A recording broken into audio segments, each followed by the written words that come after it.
Quick look at the NQ. Again, same thing, 3 ABC into the 764 for the 4, looking higher now in this micro 5 of this 3, 78.84, the next level up that I'm looking for in the NQ. And just zooming that out to the hourly chart. There's the 3, A, B, yesterday's move down for the C. In all of these, we can come down one more time. We're not anywhere near taking out support levels on anything at this point in time. So we'll see, but it'd be neater, and I prefer it obviously being long, if we just head straight up from here.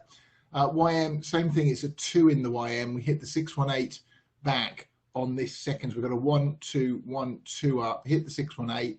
We've got what looks like a micro 5 up, as long as we stay over yesterday's high. So looking for it to take out yesterday's low, take out yesterday's high of day, then 26,185.